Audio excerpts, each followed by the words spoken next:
Good morning students. Partial differential equation fourth semester की mathematics में आपका ये हमारा सेकंड लेक्चर है। उसके पहले लेक्चर में हमने बताया कि how to form the partial differential equation. कोई इक्वेशन दी हुई है तो उसको हम पार्शियल डिफरेंशियल इक्वेशन कैसे बना सकते हैं। हमने आपको पहले ही बताया है partial differential equation involves one more than two independent variable.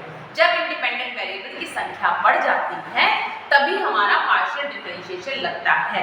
Independent variable की संख्या मतलब क्या हुआ, इससे पहले हमने पढ़ा था कि y is the function of x, तो सिंपली dy बाय dx होता है। ओके, बट अब हम इसमें क्या पढ़ रहे हैं, आपके सिलेबस में क्या है, पार्शियल डिफरेंशियल इक्वेशन।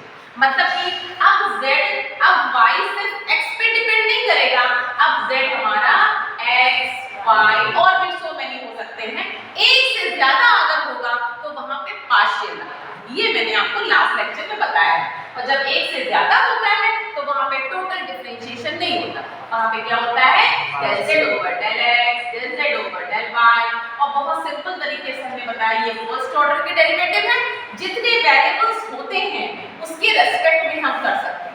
यहाँ पे z डिपेंड कर रहा है x y पे, इन दोनों को कहते हैं इंडिपेंडेंट वेरिएबल और इसको कहते हैं dependent variable. Always differentiation dependent variable का होता है with respect to independent variable. Independent variable की संख्या जब एक से ज्यादा हो जाती है तब वहां पे पार्शियल यूज होता है। Got it? किसी इक्वेशन में पार्शियल डेरिवेटिव अगर इन्वॉल्व होते हैं उस इक्वेशन को पार्शियल डिफरेंशियल इक्वेशन कहते हैं। क्लियर? कोई डाउट नहीं होना चाहिए। तो पार्शियल डेरिवेटिव के कोएफिशिएंट कैसे हो सकते हैं, फर्स्ट ऑर्डर के भी हो सकते हैं, सेकंड ऑर्डर के भी हो सकते हैं। आपके सिलेबस में सिर्फ सेकंड ऑर्डर तक है, तो focus on this on your syllabus. del z over del x को हमने पूरी बुक में p से डिनोट किया है, del z over del y को q से डिनोट किया है, और सेकंड ऑर्डर के जो डेरिवेटिव है भाई z का सेकंड ऑर्डर का डेरिवेटिव क्या होगा, ये होगा। कैसे?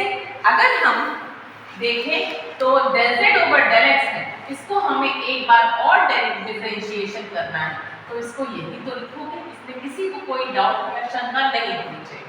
ओके, ऐसे ही del z over del x है और इसको y के रेस्पेक्ट में करोगे, आप ये लिखोगे। ठीक, कभी-कभी इसको इसके इक्वल भी कहा जाता है। ये कुछ सूरत में कहा जाता है when z is homogeneous। आगे हम देखेंगे, बात करेंगे। लेकिन ये और ये डिफरेंट है, ये और ये टोटली डिफरेंट है, इज नॉट इक्वल टू, क्योंकि इसमें देखिए x के रेस्पेक्ट में पहले हो चुका है, तब हम y के रेस्पेक्ट में कर रहे हैं, तो इसमें कंफ्यूजन मत करिएगा। लेकिन हाँ, कभी-कभी केस इक्वल हो जाते हैं जब z कोई होमोजेनियस फंक्शन मतलब क्या होता है कि z जैसे x² + y², जैसे x है वैसे y। ओके, उस केस में होता है, अदरवाइज ये दोनों एक समान नहीं होते। ओके, इसे बोलते हैं सेकंड ऑर्डर का। ऐसे ही अगर del z over del y है और उसका अगर y के रेस्पेक्ट में लेंगे तो इसको बोलते हैं ये।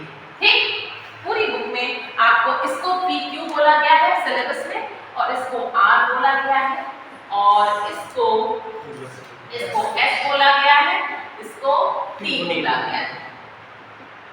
ओके, इसमें कोई कंफ्यूजन नहीं होना चाहिए। फिर अब हमारी डिफरेंशियल इक्वेशन बन गई। ओके, ना अब हमें डिफरेंशियल इक्वेशन का सॉल्यूशन के बारे में डिस्कस करना है। ठीक है, तो focus on the solution of the differential equation. तो डिफरेंशियल इक्वेशन सबसे पहले हमने कौन सी ली है, लीनियर मतलब की degree is 1। Okay, linear partial differential equation of first order. Degree के बारे में भी लास्ट लेक्चर में हम बता चुके हैं, फिर से वार्म अप कर लीजिए। डिग्री 1 मतलब कि इसके ऊपर पावर, जैसे कि मान लीजिए कोई इक्वेशन ये लिखी हुई है, मान लीजिए कोई इक्वेशन ये लिखी हुई है, this is the differential equation. Differential equation है तो है। ठीक, ये इसमें वन ऑर्डर, ये इस डिफरेंशियल इक्वेशन का ऑर्डर कितना होगा, जितना मैक्सिमम, जितना हाईएस्ट ऑर्डर होता है इन्वॉल्व, वही उस इक्वेशन का ऑर्डर रिप्रेजेंट करता है। इस डिफरेंशियल इक्वेशन का ऑर्डर 2 होगा। ओके, इसकी डिग्री कितनी होगी, इसके ऊपर 1 लगा है इसलिए इसकी डिग्री तो this is the linear differential equation of second order. Okay, got it? Now अब हमें स्टेप बाय स्टेप बढ़ना है, तो हम पहले ओके, नाउ हम फोकस कर रहे हैं linear differential equation of first order. देखिए फर्स्ट ऑर्डर कैसे कह सकते हैं इसको, p और स्मॉल q है, क्या इसको ये, और p q r क्या है, जहां पे ये जो बड़े बड़े लिखे हुए हैं, this is the function of x y z, तीन वेरिएबल x y z। ठीक, यहाँ पे तीन वेरिएबल है, इसमें इंडिपेंडेंट भी है डिपेंडेंट भी, ये खोजना आपका काम है कि आप खुद पकड़ लेंगे कौन इंडिपेंडेंट है कौन डिपेंडेंट है। अभी हम आप से पूछेंगे। आप इस इक्वेशन को क्या आप ऐसे लिख सकते हो, p del z over del x plus q del z over del y, p q r कुछ भी हो सकते हैं। ठीक, अब देखिए इसमें फर्स्ट ऑर्डर ही तो है खाली, सेकंड ऑर्डर तो है नहीं, तो ये कैसे, और इसके ऊपर डिग्री कितनी लगी हुई है, तो लीनियर हो गई, फर्स्ट ऑर्डर हो गई, यस और नो, एग्री। ओके, ना ये फर्स्ट ऑर्डर की डिफरेंशियल इक्वेशन है पार्शियल। ठीक, अब इसको आप बताइए, इसमें अगर हम आपसे एक क्वेश्चन पूछें कि इंडिपेंडेंट वेरिएबल कौन है डिपेंडेंट वेरिएबल कौन है, पॉज करके अपने उत्तर को दीजिएगा और फिर मुझसे करेक्ट कीजिएगा। अब देखिए z का डिफरेंशियल x और y के रेस्पेक्ट में कर रहा है, इसका मतलब क्या होगा, z डिपेंड कर रहा होगा x और y पे, जो जिसके रेस्पेक्ट में करते हैं वो इंडिपेंडेंट वेरिएबल है। Got it? इसका मतलब कुछ इस तरह की बात होगी जो छुपी हुई है, एग्री? Yes. चलिए इसका डायरेक्टली सॉल्यूशन समझिएगा। अब आपको मैं समझाने के लिए कर दिया, लेकिन आपको फोकस करना है इस डिफरेंशियल इक्वेशन। तो डायरेक्टली सॉल्यूशन के लिए फॉर सॉल्यूशन, ठीक, सॉल्यूशन के लिए इसका हम डिस्क्रिप्शन प्रूफ वगैरह सब देंगे आगे हम वीडियोस में, जैसे कि आपकी रिक्वायरमेंट होगी, बट डायरेक्टली सॉल्यूशन समझिएगा। कुछ नहीं करना, एक लैग्रेंज इक्वेशन बनानी है, dx upon p dy upon q and dz upon r। Okay, ये इसे बोलते हैं लैग्रेंजे ऑक्सिलरी इक्वेशन। बस कुछ नहीं करना है, यही इक्वेशन को उठा के सॉल्व कर देना है। एक बार इसको ले लीजिए, एक बार इसको ले लीजिए, एक बार इसको ले लीजिए, आपको चाहिए कितने सॉल्यूशन, आपको दो सॉल्यूशन चाहिए बस। क्यों दो सॉल्यूशन चाहिए, क्योंकि यहाँ पे दो डिफरेंशियल x और y के रेस्पेक्ट में है, इसलिए p और q replace by some constant, क्योंकि इससे आपको रिप्लेसमेंट किसका करना है, स्मॉल p और स्मॉल q का, जो कि हो जाएगा। तो एक क्वेश्चन लेंगे और वर्किंग रूल इसका देख लीजिए। वर्किंग रूल कैसा होगा, पहले ये क्वेश्चन दिख रही होगी, इससे आप कैपिटल P और कैपिटल Q और R निकाल लेंगे और इसको इस फॉर्म में रख देंगे और साइमल्टेनियसली इसके सेट्स बनाते हुए सॉल्व करेंगे।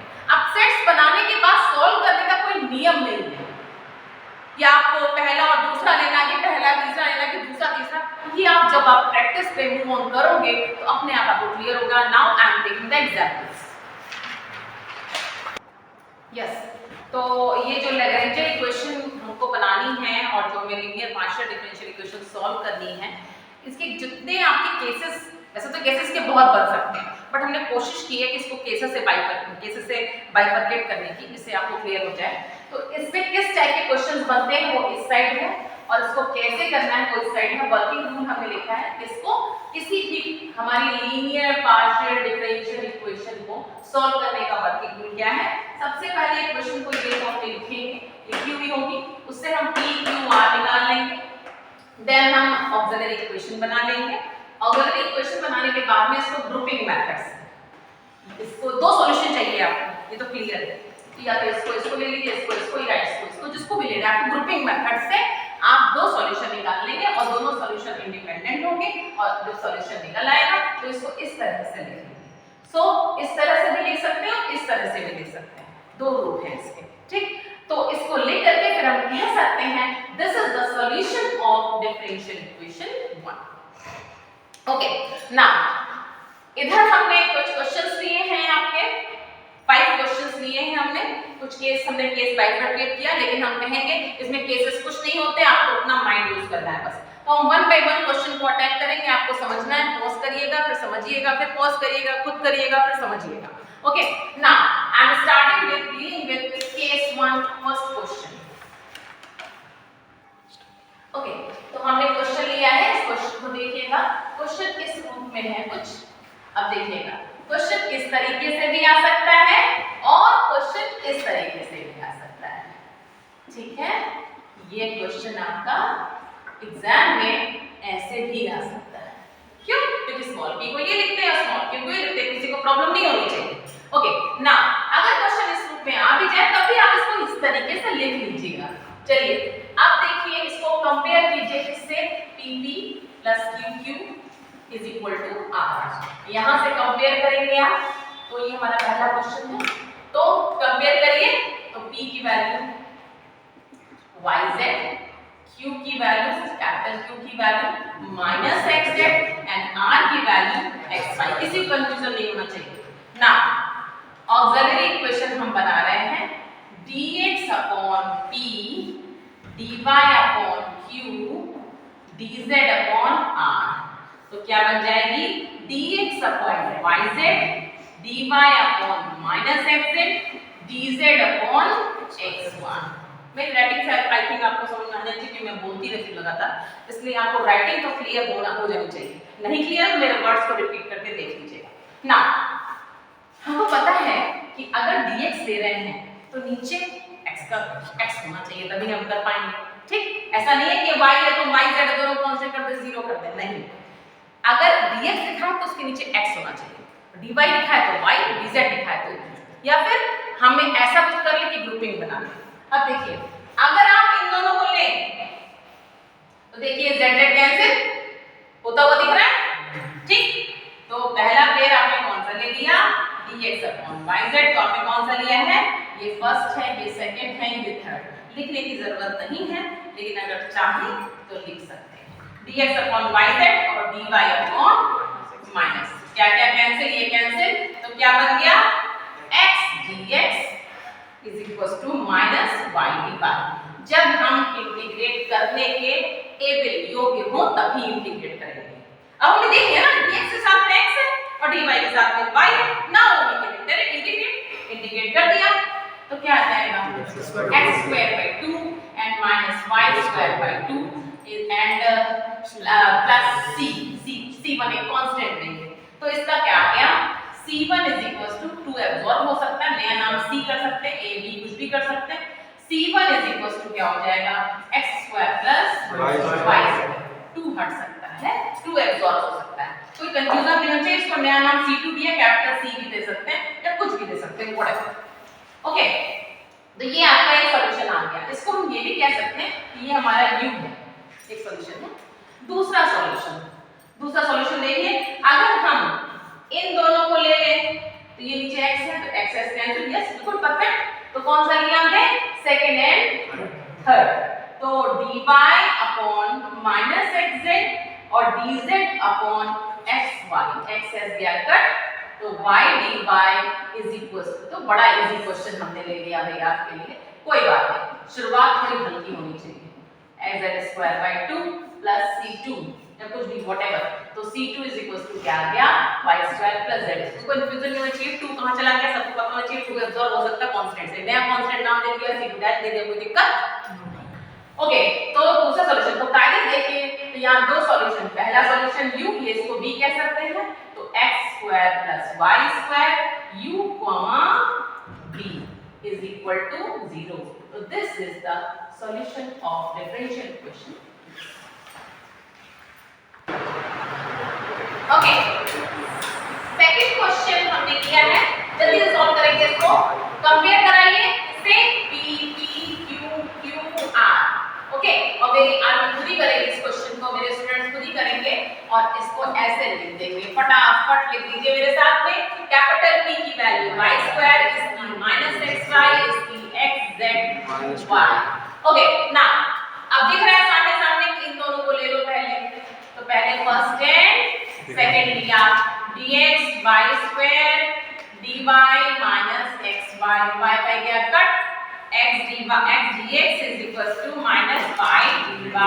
तो एक तो सॉल्यूशन बन गया x square plus y square c1।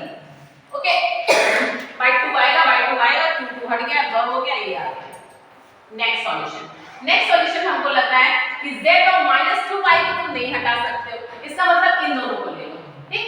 तो dy upon upon minus X Y D Z X Z minus 2y। ये एक्स से कैंसिल हो गया और ये आ जाएगा आपका z minus 2y dy is equals to minus yz। कोई घबराने की जरूरत नहीं है, z minus 2y y dz। Okay, देखिए क्या कर सकते हैं भाई, z dy minus 2y dy और इधर इसको ले आइए तो ये हो जाएगा लाइक दिस। अब देखिए z dy plus y dz is equal to 2y dy। अब हमको कुछ लग रहा है, हम इंटीग्रेट नहीं कर सकते। यही इस क्वेश्चन की खूबसूरती है कि z के साथ में y है, y के साथ में dz है, तो how will I integration directly नहीं कर सकते। अब क्या करिए, इसको हम इस तरह से लिख सकते हैं, डिफरेंशियल ऑफ y हैविंग, क्यों दो फंक्शन का डिफरेंशियल z इनटू दूसरे का डिफरेंशियल पहले का y इनटू dz, तो क्या डिफरेंशियल ऑफ yz ही तो होगा। समझिएगा, डिफरेंशियल ऑफ yz क्या होगा, फर्स्ट फंक्शन का डिफरेंशियल इनटू सेकंड फंक्शन, तो y dz plus z dy। इसको क्या ये नहीं लिख सकते, यस लिख सकते हैं, लिख दिया ना। अब देखिएगा, अब इसको इंटीग्रेट कर दीजिए तो आपको पता है इंटीग्रेशन और डिफरेंशिएशन आपस में एक दूसरे को कैंसिल नहीं एब्जॉर्ब कर लेते हैं। अच्छा वर्ड कैंसिल ऐसे लोग बोलते हैं, हम क्योंकि पढ़ा रहे हैं आपको तो हम आपको बोलेंगे एब्जॉर्ब कर लेते हैं। ठीक, तो ये कैंसिल हो गया एक तरह से, तो ये क्या आ गया yz, और ये जब इंटीग्रेट होगा तो 2y² 2 कैंसिल प्लस c2 मतलब क्या आ जाएगा yz minus y² is c2। दो सॉल्यूशन मिल गए हमको, यही तो चाहिए, एक सॉल्यूशन ये और एक सॉल्यूशन ये। तो इसका आंसर जरा बता सकते हैं आप, phi u, इसको u बोलते हैं एक सॉल्यूशन को और इसको दूसरे सॉल्यूशन को बोलते हैं v। तो x² प्लस y² और दूसरा सॉल्यूशन yz माइनस 5। देख लीजिए कोई सी मिस्टेक तो नहीं हो गई, आई थिंक नहीं है। ओके, करेक्ट है, तो दिस इज द सॉल्यूशन। ठीक, नेक्स्ट आते हैं केस सेकंड।